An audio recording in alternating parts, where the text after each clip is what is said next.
नमस्कार, मैं रमनीत कुमार। स्वागत है आपका आपके अपने YouTube चैनल पर। आज हम इस वीडियो में देखेंगे प्रतिशत। प्रतिशतता का ये पार्ट फर्स्ट है, फर्स्ट क्लास है। प्रतिशतता के लिए बेसिक क्लास होगा। और हाँ, ये मेरा दावा है कि इस क्लास को देखने के बाद आपको गणित पढ़ने का नशा चढ़ जाएगा। गणित से बिल्कुल डर नहीं लगेगा, बेहतरीन तरीके से आप गणित पढ़ोगे। शुरुआत करते हैं प्रतिशत से। तो देखिए, प्रतिशत आप अगर कवर करोगे तो प्रतिशत पढ़ने के बाद आपको क्या कहते हैं, आपके समय और चाल, लाभ हानि, इन सब में बहुत ज़्यादा फायदा मिलने वाला है। इसलिए प्रतिशतता देखना बहुत ही ज़्यादा ज़रूरी है। इसमें थोड़ा लंबा हो सकता है टॉपिक, लेकिन शुरुआत करेंगे बिल्कुल शुरू से और बढ़ेंगे जीरो से हीरो की तरफ। प्रतिशत, जैसे कि हिंदी में लिखा हुआ है ये प्रतिशत। प्रतिशत का मतलब प्रति 100 पर, है ना। प्रति 100 पर, प्रत्येक 100 में से, प्रत्येक 100 में से। प्रतिशत का मतलब क्या होता है जी? प्रत्येक 100 में से। जैसे कि अगर मान लीजिए भाई किसी ने नंबर दिया हुआ है कि 4/5, 4/5, इसे प्रतिशत में बदलिए, है ना। किस में बदल लीजिए? प्रतिशत में। या ये बात छोड़िए, मान लो लिखा हुआ है 80%। ये वाला जो निशान है ये प्रतिशत का निशान है। ये क्या है? प्रतिशत है ना। इसे हम बोलेंगे 80%। ऐसे अगर मान लीजिए यहाँ पे लिखा हो 70 और ये वाला निशान लगा दें तो इसे बोलेंगे 70%। तो ये क्या है? परसेंट। और परसेंट का मतलब होता है 100। परसेंट का मतलब क्या होता है? 100। अगर मान लीजिए मैं इसे ऐसे ना लिख के ऐसे भी लिख सकता हूँ, 80/100। तो 80% बोल दीजिए या 80/100 बोल दीजिए, बात एक ही है। प्रतिशत की जब हम बात करते हैं तो ये 80% यानी प्रतिशत, और ये प्रतिशत का क्या है? साइन है। अब आप इसे 80% बोल दीजिए, 80/100 बोल दीजिए, बात एक ही है। अब अगर इसे हम सॉल्व करते हैं तो 0 से 0 खत्म किया, 2 पंजे 10 और 2 चौक 8, ये कितना हो गया जी? 4/5, है ना। मतलब 80% का मतलब भी वही है और 4/5 का मतलब भी वही है। क्लियर है? ये क्या है? ये इसका प्रतिशत रूप है और ये इसका भिन्न रूप है। समझेंगे? ये क्या है? इसका भिन्न रूप, और ये क्या है? प्रतिशत रूप। ये जो पॉइंट है, ये साइन बना हुआ है, इसे हम प्रतिशत कहते हैं। अब समझते हैं कि किस टाइप से क्वेश्चन मिलते हैं। बेसिक से बेसिक क्वेश्चन क्या हो सकता है? ये क्या है? इसका भिन्न रूप है। भिन्न रूप को प्रतिशत में बदलने के लिए क्या करते हैं भाई? हम क्या करते हैं, 4/5 लिखा हुआ है, 4/5 लिखा हुआ है, या मान लीजिए 3/5 लिखा हुआ है, हम बोलते हैं प्रतिशत में चेंज कीजिए। तो क्या करते हैं? 3/5 में प्रतिशत को चेंज करने के लिए क्या कर देंगे? 100 से गुणा कर देंगे। तो 100 से गुणा करने के बाद क्या होगा? ऐसे तो इसका नियम चेंज हो जाएगा ना, ये वैल्यू चेंज हो जाएगी। तो हम क्या करते हैं, गणित का ये नियम होता है कि अगर आप किसी से ऊपर गुणा कर रहे हो तो वही नंबर से नीचे भी गुणा करना होगा। ठीक। अब ये जो बटे में 100 है, इस बटे के 100 को ही हम क्या कहते हैं? प्रतिशत कहते हैं। यानी इस बटे को 100 हमने हटा दिया, इसे लिख देंगे परसेंट 100। ठीक। यानी 3/5 को अगर हमें प्रतिशत में चेंज करना है तो क्या करें? 100% से गुणा कर दें 3/5 में। तो ये हो गया आपका, 5 से काटा 100 को तो 5 दूनी 10, 0, यानी 20 तिया 60 और परसेंट। ठीक। 3/5 का मतलब क्या है? 60% है। समझ में आ गया होगा? चलिए अब देखते हैं क्वेश्चन किस टाइप से आते हैं। जैसे कि अगर मान लीजिए लिखा हुआ है, क्या लिखा हुआ है कि 4/5 का कितना प्रतिशत है? 4/5 का कितना प्रतिशत है? तो इस कंडीशन में हम करते क्या है भाई? देखिए, हम पहले देखते हैं कि किसके बारे में पूछ रहा है। किसके बारे में पूछ रहा है उसे लिखेंगे ऊपर।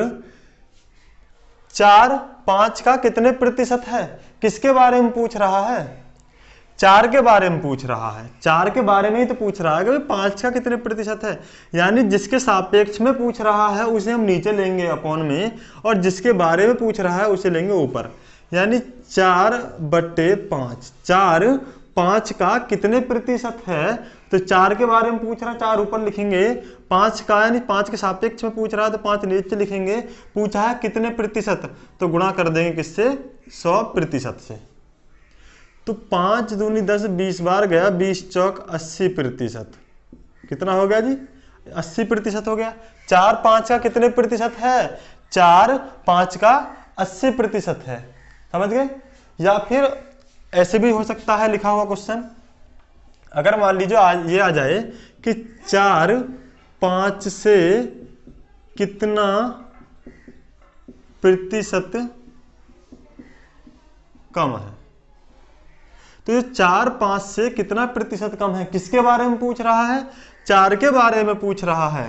तो कितना कम है, देखिए यहां से 4 कितना कम है 5 से, यहाँ पे जो 4 है वो 5 से कितना कम है, 1 कम है। कितना कम है, 1 कम है। किसके सापेक्ष में पूछ रहा है, यानी किससे कम पूछ रहा है, 5 से। तो 5 को लेंगे हम नीचे, यानी 1/5 गुणा कर देंगे 100% से, तो 20 बार गया, यानी 20% कम है। कितना कम है जी, 20% कम है। नंबर में देखा हमने तो 1 नंबर कम है, और परसेंट में हमने देखा तो 20% कम है। समझ में आ गया ना, क्लियर है। चलिए आगे देखते हैं क्या होता है। अगर मान लीजिए दिया हुआ है, क्या दिया हुआ है कि भाई 4 दिया हुआ है, 5 4 से कितना प्रतिशत अधिक है, कितना प्रतिशत अधिक है। तो किसके बारे में पूछ रहा है, किसके बारे में पूछ रहा है, 5 के बारे में। तो 5 हम लिखेंगे ऊपर, या फिर क्या करें कि भाई 5 4 से कितना प्रतिशत अधिक है, तो 5 जो है वो 4 से कितना अधिक है, 5 4 से कितना अधिक है, 1 ही तो अधिक है। किसके सापेक्ष पूछ रहा है, 4 से। तो 4 लिखेंगे नीचे, गुणा कर देंगे 100 से, तो 4 20 25 चौक 100, यानी 25% अधिक है। 4 से 5 कितने प्रतिशत अधिक है, 25% अधिक है। और अगर मान लीजिए ये पूछ ले कि 5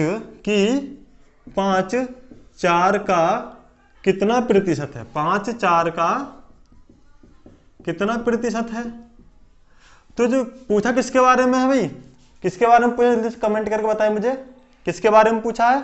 5 के बारे में पूछा है, किसके सापेक्ष में, 4 के सापेक्ष में, गुणा कर देंगे 100% से, तो 25 चौक 100, यानी 25 5 125, कितना प्रतिशत है, 125% है।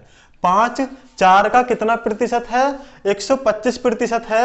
और 5 4 से कितने प्रतिशत अधिक है, तो 25% अधिक है। मतलब क्या हुआ कि अगर मान लीजिए 4, यानी 4 अगर 100 के बराबर है, तो 5 हो गया आपका 125, तो 25% बड़ा है या नहीं है, है ना। क्लियर हो गया होगा सभी के, कोई परेशानी है तो एक बार मुझे कमेंट सेक्शन में जरूर बताएं। चलिए अब आप ये सोच रहे होंगे कि भाई इस टाइप के क्वेश्चन थोड़ी ना मिलेंगे एग्जाम में देखने के लिए, इतना सिंपल क्वेश्चन थोड़ी नहीं आएंगे। मुझे पता है एग्जाम में क्या आएगा, इतना सिंपल क्वेश्चन नहीं आएगा, लेकिन किस टाइप से क्वेश्चन आएगा, क्वेश्चन कैसे बनेगा और आप कहाँ तक जानते हैं पहले वो तो मैं देख लूँ, ठीक है। चलिए अब क्या करें, अब देखते हैं क्वेश्चन एग्जाम में किस टाइप से मिलता है, बढ़ते हैं उस तरफ। जैसे कि अगर मान लीजिए क्वेश्चन मिलेगा आपको देखने के लिए कि भाई दो संख्याएं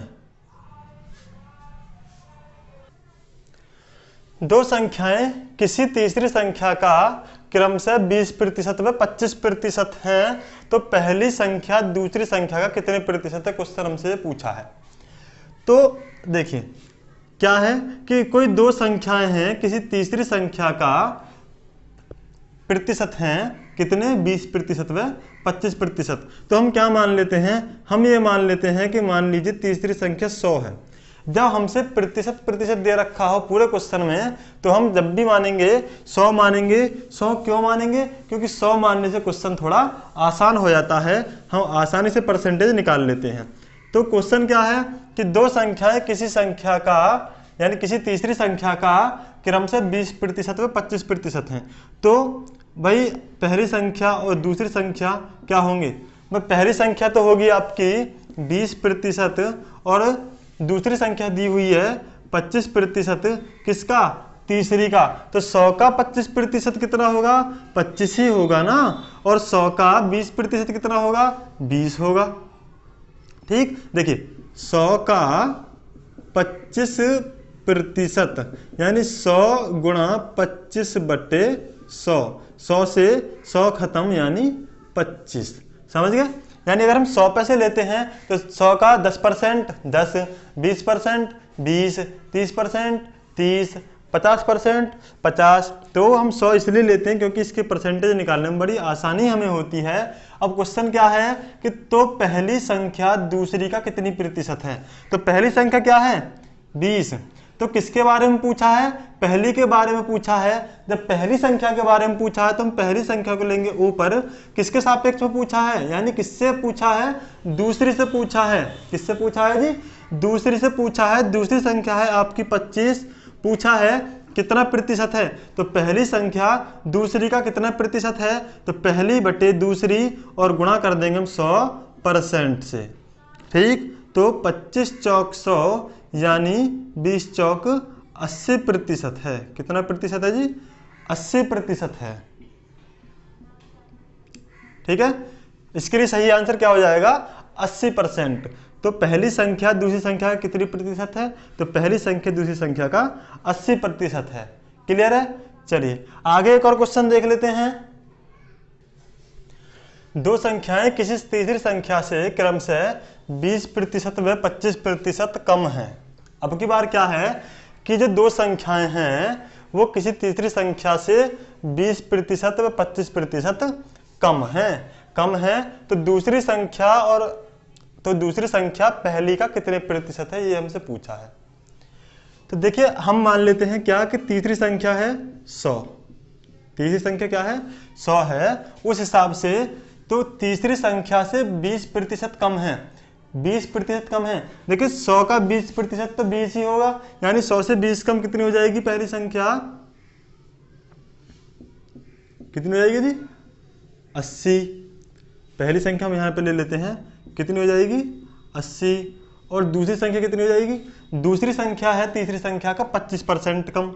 तो तीसरी का 25 यानी 100 का 25% कितना हो गया? 25 हो गया। तो 100 से 25 कम है, इसका मतलब कितना है? वो 75 है ना।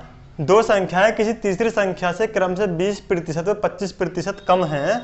यानी 100 से 20% कम 80 हो गया और 100 से 25% कम 75 हो गया। क्यों हो गया? क्योंकि 100 का 25% 25 ही होगा। परसेंट का मतलब तो है 100 से 100 खत्म यानी 25। जब 25 कम है, भाई कोई संख्या 100 से 25 कम है तो कितनी होगी? वो 75 ही होगी। और कोई संख्या 100 से 20 कम है तो कितनी होगी? वो 80 होगी। ठीक, तो पहली संख्या क्या है? 80 है और दूसरी संख्या क्या है? 75 है। तो पूछा है दूसरी संख्या पहली का कितना प्रतिशत है। किसके बारे में पूछा है? दूसरी संख्या के बारे में। तो ऊपर लेंगे हम दूसरी संख्या और नीचे क्या लेंगे? पहली संख्या। क्यों? किसके सापेक्ष में पूछा है? पहली संख्या के सापेक्ष में पूछा है। तो नीचे लेंगे हम 80 गुणा 100 से कर देंगे, 100% से गुणा कर देंगे। 0 से 0 खत्म किया, 2 चौक 8 और 2 पंजे 10। अब ये कितना हो जाएगा? ये गुणा कर लीजिए भाई। तो 25 पंजे 125, सॉरी 5 पंजे 25 हासिल 2, 5 35 और 2 37/4। तो ये कितना हो गया? ये हो गया 4 से जब हम भाग करेंगे, 4 नम 36, 15, 4 तिया 12, 3 30, तो 3/4। क्लियर? 93 सही 3/4% है। क्या? दूसरी संख्या किसका? पहली का। क्लियर है? दूसरी संख्या पहले कितनी प्रतिशत है जी? 93.4%। ठीक है, चलिए आगे और देखते हैं क्वेश्चन किस टाइप से मिलेगा देखने के लिए।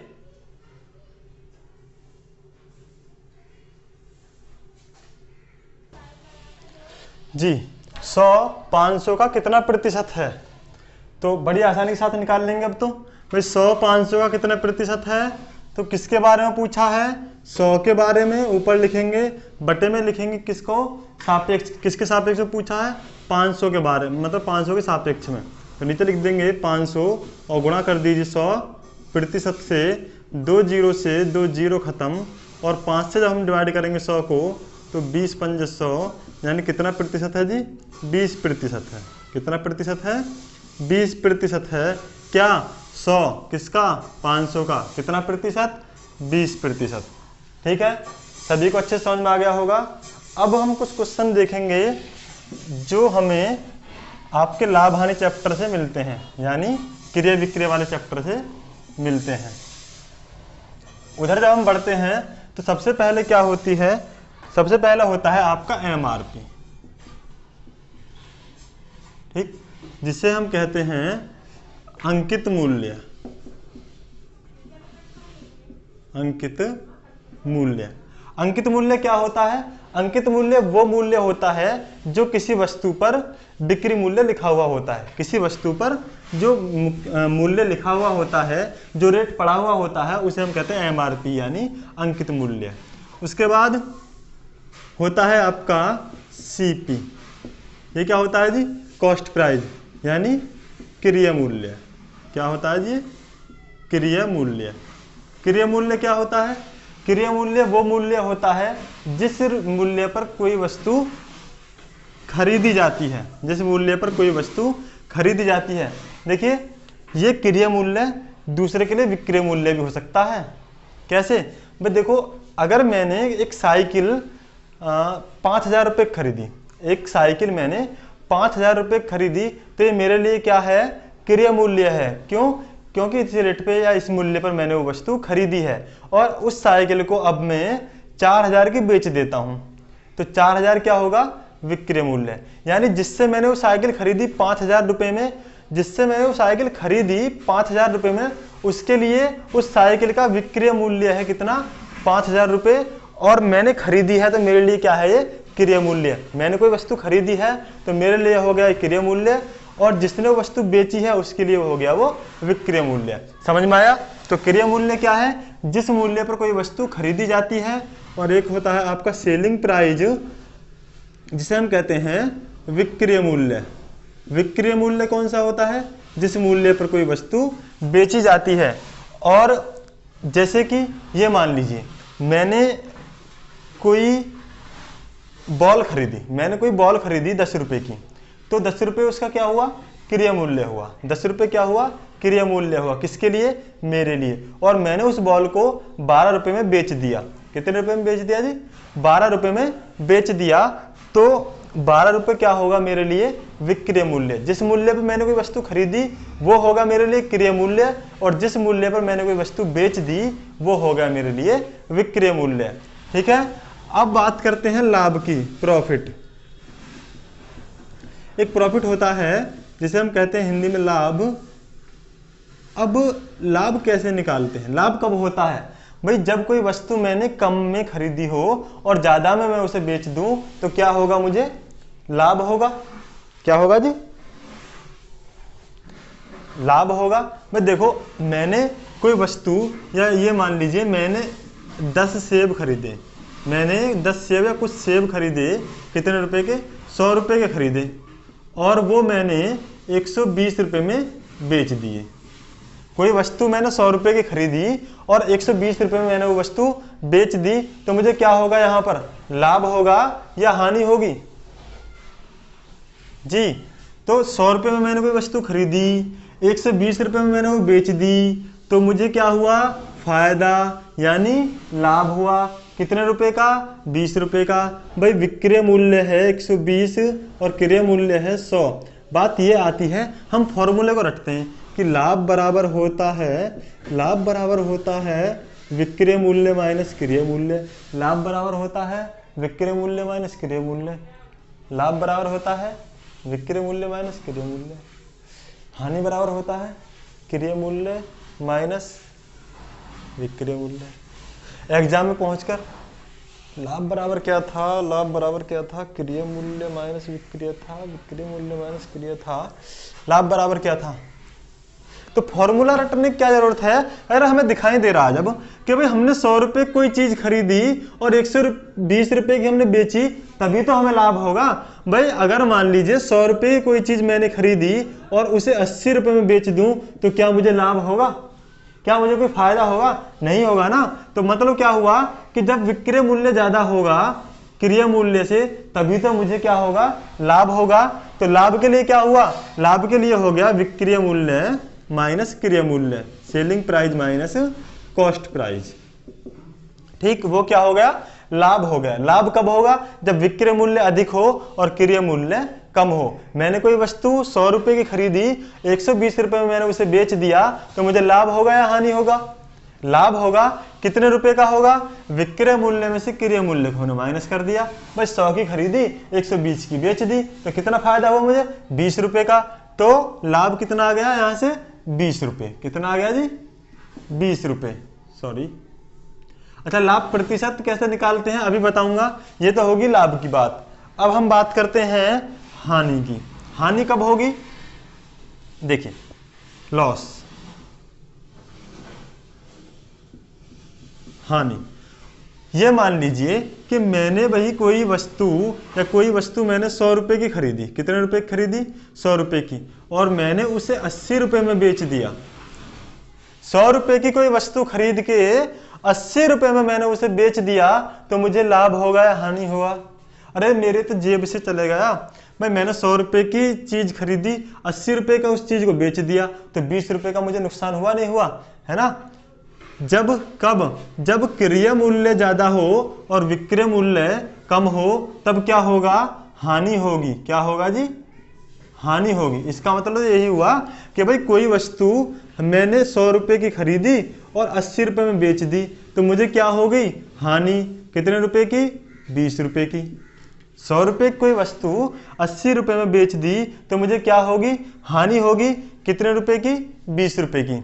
अब लाभ प्रतिशत और हानि प्रतिशत की बात और कर लेते हैं। देखिए, लाभ प्रतिशत और हानि प्रतिशत हमेशा हम क्रय मूल्य पर निकालते हैं। लाभ प्रतिशत या हानि प्रतिशत हम क्रय मूल्य पर निकालते हैं। जैसे क्या हुआ, हमने अभी एक एग्जांपल लिया कि भाई 100 रुपए की कोई वस्तु हमने खरीदी और 120 रुपए की उस वस्तु को बेच दिया, तो कितने रुपए का लाभ हुआ, कितने रुपए का लाभ हुआ जी, 20 रुपए का लाभ हुआ। किस पर, नीचे लिखेंगे सीपी यानी कॉस्ट प्राइस, और गुणा कर देंगे परसेंट में लगाने के लिए 100% से, है ना। तो 20 गुणा कितने रुपए की थी वो चीज, 100 रुपए की, ठीक, गुणा 100%, तो 100 से 100 खत्म, यानी 20% का मुझे क्या हो गया, लाभ हो गया। 20% का मुझे क्या हो गया, लाभ हो गया। याद रखेंगे, लाभ और हानि हम निकालते हैं किस पर, लाभ प्रतिशत या हानि प्रतिशत हम निकालते हैं क्रय मूल्य पर। अच्छा, एक चीज और, छोटी सी चीज है, थोड़ा पीछे चलता हूं। क्या होता है, देखिए, जब हमें कंडीशन मूल्य वाली दे रखी हो, यानी जब हमें रुपया दे रखा हो, कोई कंडीशन रुपए वाली हो, कैसे, ऐसे। जब सीपी, एसपी, लाभ व हानि रुपए में हो, किसमें हो जी, रुपए में हो, तो वह केस अमाउंट का केस कहलाता है।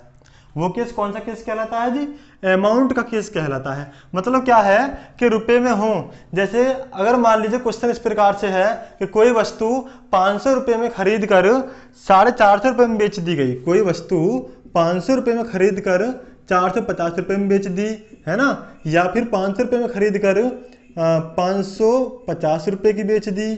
इस प्रकार से, यानी जहां पर रुपए दिए हुए हों, या तो क्रय मूल्य आपका रुपए में होगा, विक्रय मूल्य रुपए में हो सकता है, यहां तक कि आपका लाभ और हानि वो भी रुपए में हो सकते हैं। ठीक, अगर रुपए में नहीं है केस, यानी आपका कॉस्ट प्राइस, सेलिंग प्राइस, यानी क्रय मूल्य, विक्रय मूल्य, लाभ और हानि अगर रुपए में नहीं है तो वो होता है आपका भाव का केस। भाव का केस कैसे होगा अभी समझाऊंगा। और ये जो होगा जहां पर आपका सीपी एसपी लाभ व हानि रुपए में हो तो वो जो केस होता है अमाउंट का केस कहलाता है। फॉर एग्जाम्पल मैंने भी आपको समझाया कि भाई अगर मान लीजिए कोई वस्तु 500 रुपए की खरीद कर 450 रुपए में बेच दी जाती है तो ये जो होगा ये केस अमाउंट का केस होगा। अब अमाउंट का केस और भाव का केस क्या है, मतलब इसका क्या यूज है जी इसका, तो याद हमें क्या रखना है, अमाउंट के केस में लाभ प्रतिशत हो या हानि प्रतिशत हो हमेशा हम सीपी पर निकालते हैं, यानी क्रिया मूल्य पर निकालते हैं। लाभ हो या हानि हो, ठीक, उसे हम कौन से केस में, अमाउंट के केस में किस पर निकालते हैं, सीपी पर निकालते हैं, यानी क्रिया मूल्य पर निकालते हैं। समझने के लिए थोड़ा एग्जाम्पल देखें। अगर मान लीजिए दिया हुआ है कि कोई वस्तु या किसी वस्तु का क्रिया मूल्य, किसी वस्तु का क्रिया मूल्य 500 रुपये है। कितने रुपए है जी, 500 रुपये है, ठीक। उस वस्तु को 550 रुपये में बेचा गया, ठीक। अब आप बताइए, पूछा है बेचा गया, तब लाभ प्रतिशत ज्ञात कीजिए। क्या ज्ञात कीजिए जी, लाभ प्रतिशत ज्ञात कीजिए। अब आप खुद बताइए, भाई किसी वस्तु का क्रिया मूल्य 500 रुपये है, यानी 500 रुपये की हमने उस वस्तु को खरीद लिया और उस वस्तु को 550 रुपये में बेच दिया गया, तो अब बताइए हमें लाभ होगा या हानि होगा, पहले ये बताइए जरा, लाभ होगा या हानि होगा। तो देखो 500 रुपये की चीज हम 550 रुपये में बेच रहे हैं तो सीधी सी बात है हमें तो फायदा ही होगा, लाभ होगा। कितने रुपए का होगा, तो लाभ होगा, यहां से क्या करें, विक्रय मूल्य में से माइनस कर देंगे क्रिय मूल्य को, ठीक। तो 550 में से जब हम माइनस करते हैं 500 को तो कितना हो जाएगा, 50 रुपये हो जाएगा लाभ। कितने रुपए लाभ हो गया, 50 रुपये लाभ रुपए में हुआ है। सारा का सारा केस कैसा है, अमाउंट वाला है। और जब केस अमाउंट वाला हो तब हम लाभ प्रतिशत हो चाहे हानि प्रतिशत हो किस पर निकालते हैं, क्रिया मूल्य पर निकालते हैं। तो अब निकालेंगे लाभ परसेंट या लाभ प्रतिशत। तो लाभ प्रतिशत बराबर होगा आपका लाभ बटे क्रिया मूल्य गुणा कर देंगे 100% से, ठीक। यही केस अमाउंट वाला जो केस है, यही अमाउंट वाला केस ना होकर भाव वाला केस होता तब हम यहां पर लिखते एसपी यानी विक्रय मूल्य। हमें सिर्फ यही बात याद रखनी है कि अगर अमाउंट वाला केस है तो यहां पर क्या होगा जी, क्रिय मूल्य। तो लाभ कितना हुआ, 50 रुपये का। क्रिय मूल्य कितना है, हाँ जी, क्रिय मूल्य कितना है, 500 रुपये। गुणा कर देंगे किससे, 100% से। 0 से 0 को खत्म कर दिया, इस 0 से इस 0 को खत्म कर दिया, ठीक। 5 एकम 5 और 5 एकम 5, 5 से 5 खत्म हो गया, कितना बचा जी, 10 आ गया, यानी 10%। कितना लाभ हुआ, 10% लाभ हुआ। ये हो गया आपका अमाउंट के केस में। अमाउंट के केस में हमेशा हमें लाभ प्रतिशत हो चाहे हानि प्रतिशत हो, हमें किस पर निकालना है जी, सीपी पर यानी क्रिय मूल्य पर, ठीक है। चलिए एक एग्जांपल और देख लेते हैं हानि वाला, किस प्रकार से होगा हानि। भाई अगर मान लीजिए दिया हुआ है किसी वस्तु को 1200 रुपये में खरीद कर, किसी वस्तु को या किसी वस्तु को 1200 रुपये में खरीद कर 1000 रुपये में बेच दिया गया। खरीद कर 1000 रुपये में बेचा गया, तब क्या होगा, हानि होगा। हानि प्रतिशत ज्ञात कीजिए। भाई हमने कोई वस्तु 1200 रुपये खरीदी और 1000 में हमने उसे बेच दिया। ये मान लीजिए मैं मार्केट गया, मैंने 1200 रुपये की एक पैंट ली, उस पैंट को मैंने घर आके 1000 रुपये में बेच दिया। तो आप बताइए मुझे क्या होगा, नुकसान होगा या फायदा होगा, सीधी सी बात है नुकसान होगा। तो नुकसान का मतलब हानि। कितनी हुई हानि, हानि निकाल लेंगे हम, कितना, 1200 में से माइनस कर दीजिए 1000 को, यानी 200 रुपये की होगी हमें हानि। कितने रुपए की होगी जी हानि, 200 रुपये की होगी हानि। अब हमें ये तो याद रखना ही है कि हमें ये याद नहीं रखना क्रिय मूल्य में से विक्रय माइनस करें या विक्रय में से क्रिय माइनस करें, हमें सिर्फ ये देखना होता है भाई हमें हानि हो रही है लाभ हो रहा। हानि हो रही तब भी ज्यादा वाले में से कम माइनस करना है, लाभ हो रहा है तब भी ज्यादा वाले में से कम माइनस करना है। लेकिन हमें डिपेंड किस पर करता है, ये केस पर, कि हमें हानि हो रही है या लाभ हो रहा है। 200 रुपए का हानि हुआ, हानि प्रतिशत हमसे पूछा है, हानि प्रतिशत हमसे पूछा है, तो हानि बटे क्या होगा, क्रय मूल्य या विक्रय मूल्य। कौन सा केस है ये, अमाउंट का केस है। कौन सा केस है, अमाउंट का केस है। तो क्या लेंगे नीचे, क्रय मूल्य यानी सीपी और गुणा कर देंगे 100% से। तो हानि कितनी हुई, हानि हुई हमारी 200 रुपए की, और क्रय मूल्य है कितने की वस्तु खरीदी थी हमने, 1200 की। तो 1200 गुणा कर देंगे 100% से, 2 जीरो से 2 जीरो खत्म कर दीजिए, और 2 छिक्का 12 100 बार गया, 2 तिया 6 50 बार गया। अब हम 50 को भाग करते हैं किससे, 3 से, यानी 50/3% बोल दीजिए, या फिर ये हो गया आपका 16 3 48,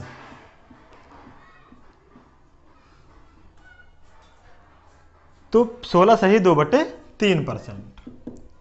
ठीक, क्या हानि, 16 सही 2/3% क्या होगी जी, हानि होगी। क्लियर है, याद रहेगा। चलिए अब देख लेते हैं हम भाव का केस। क्या देख लें, भाव का केस। जब सीपी, एसपी, लाभ व हानि वस्तु के रूप में दिए हों। कैसे भाई, जब देखो कॉस्ट प्राइस, सेलिंग प्राइस यानी क्रय मूल्य, विक्रय मूल्य, लाभ व हानि वस्तु के रूप में दिए हुए हों, तब क्या होता है, तब वह केस भाव केस कहलाता है। ठीक है, तब वो भाव का केस कहलाता है, भाव केस कहलाता है। कैसे, जैसे कि अगर मान लीजिए दिया है कि 10 किलो का विक्रय मूल्य 15 केले के क्रय मूल्य के बराबर है ना। इसमें कहीं रुपया आया, रुपया कहीं आया, 10 रुपये, 15 रुपये, 20 रुपये, 100 रुपये, 1000 रुपये, रुपये कहीं है इसमें, नहीं है। तो यहाँ पर क्या है, वस्तु ही है कि भाई 10 केलों का विक्रय मूल्य 15 केलों के क्रय मूल्य के बराबर है।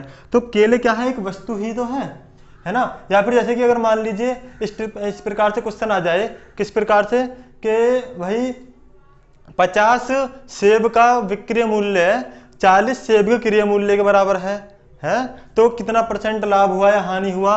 तो जब हमें वस्तु दी हुई हो, यानी जब हमारे पास रुपए दिए हुए ना हो, तब वो केस कौन सा केस कहलाएगा जी, भाव का केस कहलाएगा। अब भाव के केस में होता क्या है, भाव के केस में लाभ प्रतिशत या हानि प्रतिशत जो भी हो वो हम निकालते हैं एसपी पर। किस पर, सेलिंग प्राइस पर, यानी विक्रय मूल्य पर। तो मतलब क्या हुआ, जैसे यहाँ पे दिया हुआ कि 10 किलो का विक्रय मूल्य 15 किलो के क्रय मूल्य के बराबर है। ये सोचो भाई कि 10 किलो का विक्रय मूल्य 15 किलो के क्रय मूल्य के बराबर है। मतलब क्या हुआ कि जितने रुपए में उसने 10 केले बेचे, जितने रुपए में उसने 10 केले बेचे, उतने ही रुपए में उसने 15 केले खरीदे हैं। मान लो कि वो 100 रुपए लेके गया या 200 रुपए लेके गया, 200 रुपए के उसने 15 केले खरीदे और 200 रुपए के 15 केले उसने बेच दिए, है ना।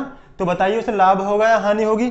बस देखिए, केले ज्यादा खरीद के लाया उतने रुपए में, और उतने ही रुपए में उसने कम केले बेचे, इसका मतलब उसे क्या हुआ जी, लाभ हुआ। लाभ हुआ तो पूछेगा लाभ प्रतिशत ज्ञात कीजिए, लाभ प्रतिशत ज्ञात कीजिए। तो लाभ कितना हुआ, सॉरी, जब क्या बोला था कि जब भाव का केस हो, किसका केस हो, भाव का केस हो, तो चाहे आपसे लाभ प्रतिशत पूछ ले, चाहे वो हानि प्रतिशत पूछ ले, हम किस पर निकालेंगे जी, लाभ बटे क्या, विक्रय मूल्य, सेलिंग प्राइस पर। कब, भाव के केस में। कौन से केस में, भाव के केस में लाभ प्रतिशत और हानि प्रतिशत हम निकालते हैं किस पर, विक्रय मूल्य पर। ठीक है, चलिए अब पूछा है कितने प्रतिशत लाभ हुआ, तो लाभ परसेंट हम निकालेंगे, तो लाभ बटे सेलिंग प्राइस गुणा परसेंट से कर देंगे, किससे, 100% से गुणा। ठीक है।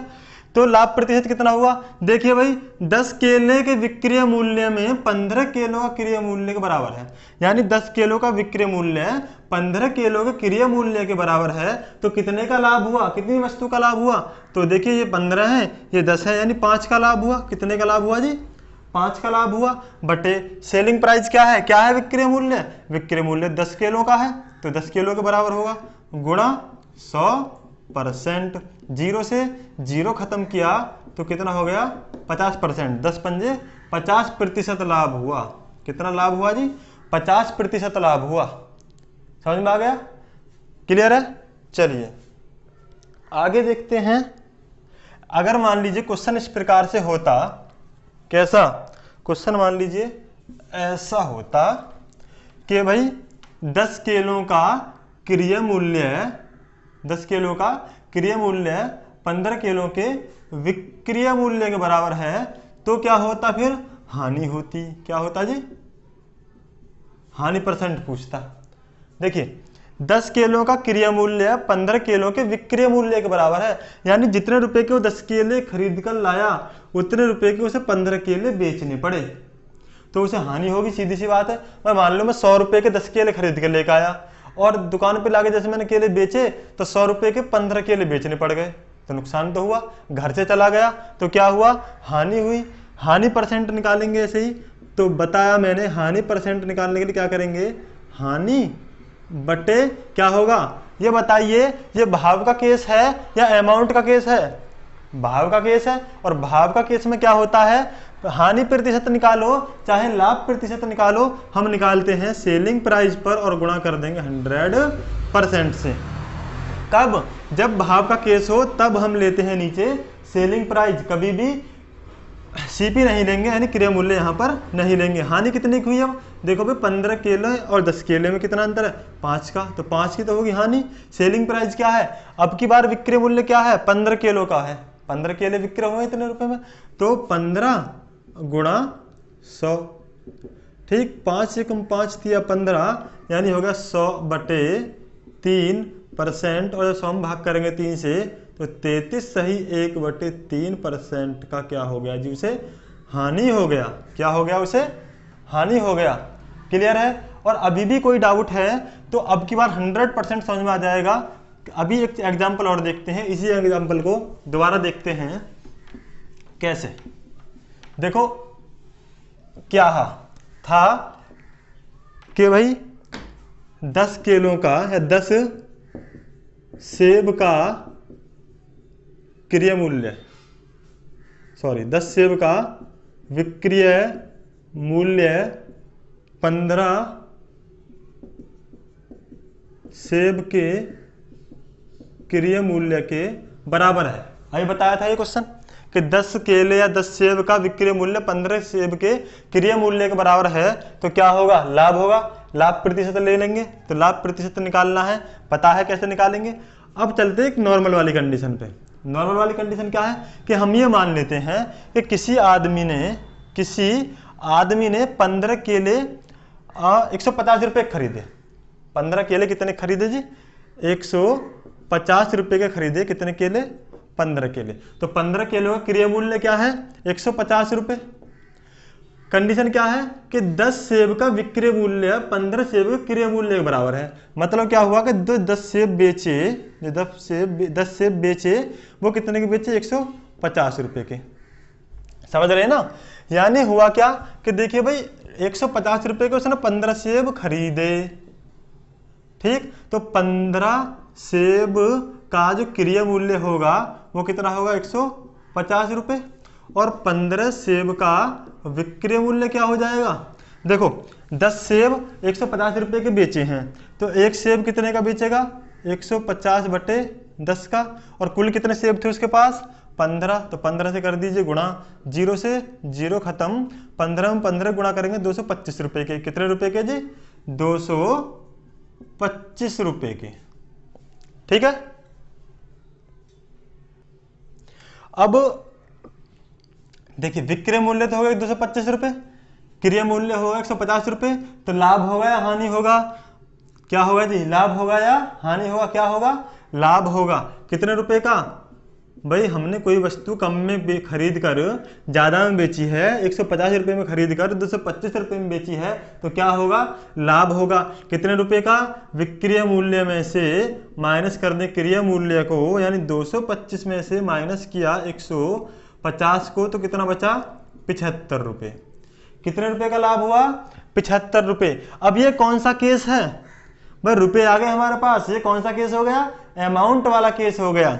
क्यों? क्योंकि हमारे पास रुपए हैं, और जब हमारे पास रुपए हैं तो ये केस हो गया अमाउंट वाला। और अमाउंट वाले केस में मैंने क्या बताया था कि लाभ हो या हानि, लाभ प्रतिशत अगर हम निकालेंगे तो वो निकालेंगे किस पर? क्रय मूल्य पर, यानी लाभ बटे क्रय मूल्य गुणा 100%। तो लाभ कितने का हुआ? 75 रुपये का, बटे क्रय मूल्य कितने का था? 150 रुपये का, गुणा कर दिया हमने 100% से, तो क्या होगा?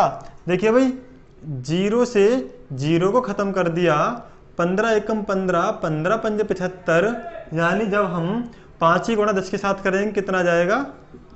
50%। कितना जाएगा जी? 50%। वही केस हुआ। पहले भी कितना निकाला था? 50% ही निकाला था लाभ, और अब भी कितना आया है?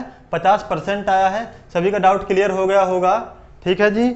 चलिए अब हम मिलेंगे आपको नेक्स्ट वीडियो में इससे थोड़े हार्ड क्वेश्चंस के साथ, यानी इसी को रिलेट करते हुए जो हमसे एग्जाम में क्वेश्चन पूछे जाते हैं उनका थोड़ा लेवल हाई करेंगे। ठीक है। और हाँ, जिन्होंने वास्तव में अभी तक भी चैनल को सब्सक्राइब नहीं किया है, चैनल को सब्सक्राइब कर लें, साथ में बेल आइकन दबा लें। देखिए, मैं सब्सक्राइब करने के लिए क्यों बोलता हूँ?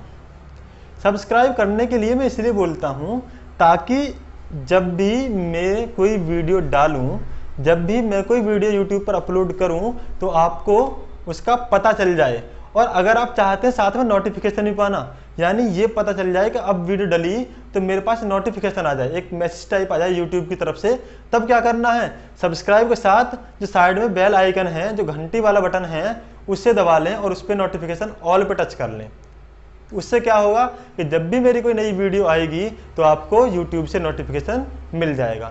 और अगर आपको वीडियो अच्छा लगा तो जल्दी से लाइक कर दीजिए, और अच्छा नहीं लगा तो डिसलाइक कर दीजिए, और अपने दोस्तों के साथ शेयर करना बिल्कुल ना भूलें इस वीडियो को। ठीक है जी। चलिए फिलहाल इस वीडियो में इतना ही, मिलते हैं नेक्स्ट वीडियो में नेक्स्ट क्वेश्चंस के साथ। Okay, thank you. हो तेरे चेहरे में वो जादू है, हो तेरे चेहरे में वो जादू है, बिन डोर खिंचा जाता हूँ, जाना होता है और कहीं तेरी ओर चला आता हूँ, तेरी ओर चला आता हूँ, हो तेरे चेहरे में वो जादू है।